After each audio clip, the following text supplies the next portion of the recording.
We're going to get some of the committee stocks on the move. Tesla is up after Elon Musk disclosed buying almost $1 billion in shares. Bren and Joe, you both own it. Joe, I'm going to start with you because this was actually your final trade last week. On Thursday, I mentioned this as a final trade, and I said it is a trade, and I kind of want to walk through for the viewers what we were seeing. Steve is going to cringe during this. If you focus on fundamentals, if you are analyzing companies, you are going to cringe when you hear what I'm about to say.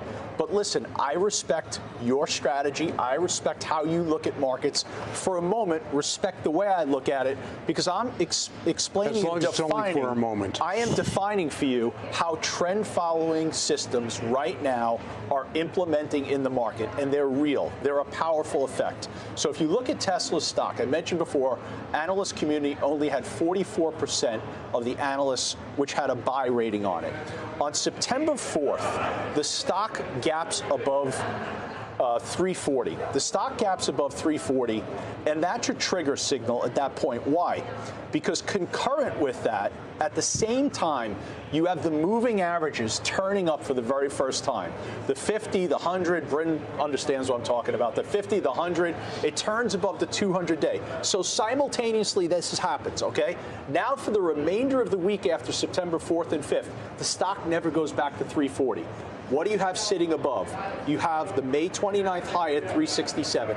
Everyone that respects price sees that and is now pushing towards that level for the breakout. And that's exactly what happened. This is a classic momentum move. I'm sorry to the viewers that want some fundamental explanation. And guess what? Elon Musk bought his stock on Friday, after all of this actually unfolded. So it's a classic example of a powerful combination of technical forces coming into play. And when you look at the Mag 7, this had 3% short interest. That's greater than any other of the Mag 7 names. Okay, Weiss, then I'm going to let you respond. Look, there's no, Bryn's been great in the stock. We disagreed, I think, around 200 and change. And 180. Where it is now. 180. Okay, 180. But you can't disagree with the fundamentals. The fundamentals have been atrophying. But it's a cult stock, and I've not been shorted. I shorted periodically here and there. But valuation makes zero sense. Robots, humanoids. It's a crowded space already. But you've got a company, another company, private company, literally has no revenues that's now trying to raise capital at $38 billion.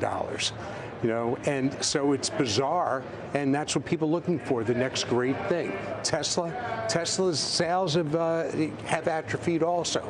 So robo-taxis, that's crowded before they even launched them. So what do you own here? I don't know. Maybe you're not owning Tesla. Maybe you're owning something bigger than that, right? You're owning Elon Musk. You're owning the future. You're owning That's innovation. the last thing I want to own is Elon Musk, frankly. All right. So,